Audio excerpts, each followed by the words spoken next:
And we're speaking to all the main political parties this week as voters in parts of England prepare to go to the polls in the local elections. We've already spoken to Labour, Reform, the Liberal Democrats and the Greens, and we're joined now by the Conservative Party leader, Kemi Badenoch. Morning to you. Welcome to Breakfast. So this is the first election since the worst Tory election defeat in modern history. How are you feeling? Well, I've been travelling all around the country. My councillors and activists are working so hard, but we do know it's going to be a very challenging result because the last time we fought these elections, 4 years ago, we were riding on the vaccine bounce, winning seats off Labour like Hartlepool we'd never won before, and there will be a correction to that. But I am reminding people that this week's election are not an opinion poll. They're about who's going to run local services like adult social care or who's going to fix the roads. And across the board, Conservative councils deliver better services for lower taxes. Do you feel like this might be a vote on your own personal popularity as leader? Well, I get asked that all the time. No, I don't. We had a historic defeat last year, as you said, and it's going to take some time for us to get back on track. I am working to rebuild public trust, letting the country know that the Conservative Party is under new leadership. But as we saw with previous oppositions, it took 14 years, 13 years and 18 years to come back. I've only been leader for 6 months. It's going to take a while to fix the problems which we had from last year. But what is really astonishing is how badly the government is doing. They should be in a honeymoon period, but everywhere I've been going, people are complaining about winter fuel being snatched away from them, about the national insurance rise, making it impossible for them to hire new staff. People out there are very upset about the way the economy is being run. Does it bother you that you get asked that question a lot? It's part of the gig. Politics is about being asked questions about yourself, about your party. But I'm here to show that the party's under new leadership. I don't mind being asked questions. I think it helps me tell the story of how the Conservative Party is changing. And what does success look like for you this week? Is it a holding pattern? Is it a certain number of losses? Are you even thinking about gains? So I'm definitely not playing guess the number. We are fighting for every single vote.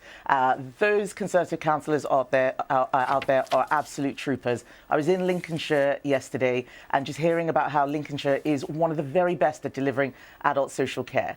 And when people are thinking about these elections, I want them to be thinking about their parents who might be in care homes. Who do you want running those services? You look at how councils like Birmingham are being run.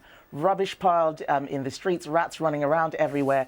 Who runs your local council really, really matters. And across the board, Conservative councils deliver the best services. I know you don't want to talk about numbers, but unfortunately, the numbers really matter this week. What would a defeat look like for you?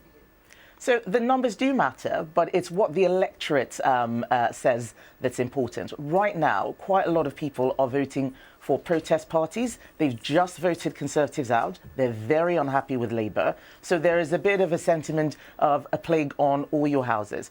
But look at 4 years ago. Keir Starmer had his worst defeat 4 years ago. As he was trying to fix his party, he is Prime Minister now. So what matters is what happens in the long term. But right now, what's really important is that on Thursday, we're going to be voting for who's going to fix the roads, who's going to get all those potholes filled, who's going to make sure that children in special educational needs or with special educational needs are looked after. You know, county councils run schools. And then we have these mayoralties. They will have hundreds of millions of pounds in budgets to spend on looking after their local areas. We need smart, competent people. I campaigned with Rob Waltham in Lincolnshire, with Paul Bristow in Cambridgeshire. They're two excellent people who've run businesses, run councils, and know how to get these things done. Many people will have seen your clash with the Prime Minister on the gender debate. Do you think voters are paying attention to that right now when they're thinking about who they might vote for this week? Does that matter to them? Oh, yes, of course it does matter. This is a Supreme Court ruling, not an employment tribunal. It's very significant. It impacts the way so many organisations treat the women in their workplaces. You know, I had this meeting with the Darlington nurses. These are NHS nurses who are being made to change in front of a male colleague. That's not right. People care about privacy and dignity just as much as they care about local services. So it is very important. And what I'm glad about is that my position has been vindicated. I took a lot of abuse for saying that biological sex was real and single-sex spaces should be based on biological sex. I was abused by Labour MPs. They hounded up one of their own MPs from their party. And that's why I was particularly angry with Keir Starmer, because he wouldn't even acknowledge that anything had gone wrong under his watch. We're talking about one particular story this morning, which is mammograms on this programme. And mammograms are the only testing service at the moment that is carried out entirely by female staff. And there are calls today from the Society of Radiographers to allow male radiographers to carry out mammograms. What do you make of that? Well, I've had a mammogram. I certainly wanted a woman to do that. So I'm very happy for that to stay the same. I don't know who exactly is calling for this or what the reason behind it is. The Society of Radiographers. Yes, but that's generic. The Society of Radiographers is not the only actor in this space. As I said, I've had a mammogram. It's a very, very intimate examination. People are touching you in very intimate ways. So I think pretty much most, if not all, women would want another woman doing that. There is a desperate shortage of radiographers currently, a desperate shortage. We've actually spoken to the Society of Radiographers on the programme this morning.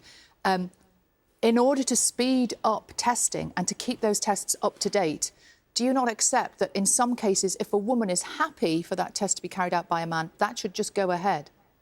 Well, I know of a lot of women who end up being pressured into saying they're happy because they don't want to cause a fuss.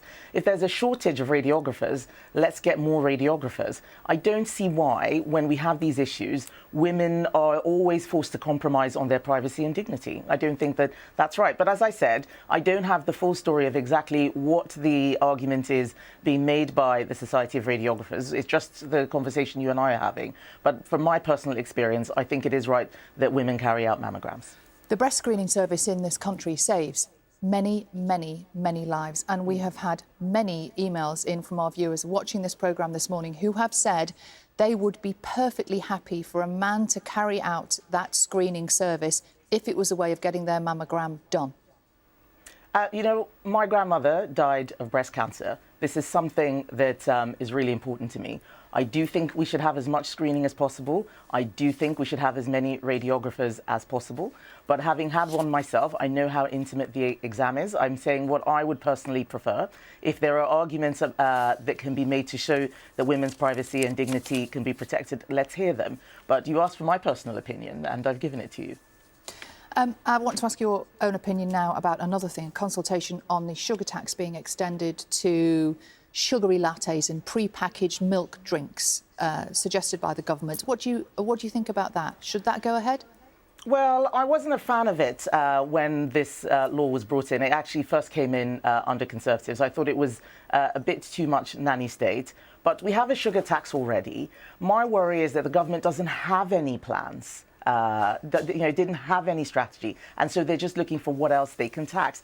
Taxing is not the way to get the economy growing. Just simply going back for more and more taxes at a time when businesses are closing down, they're not hiring. Labour has been making the wrong choices on the economy across the board. I don't think that this is going to make much of an additional difference. I think the law of diminishing returns tends to apply when you keep just doing the same thing again and again and expecting outsized returns. So I'm not optimistic. What I expect to see is the government focusing on lightening the burdens on business. It is business that creates growth, not government. And what I've been seeing so far is Keir Starmer and Rachel Reeves just making the wrong choices and then rushing to fix their mistakes.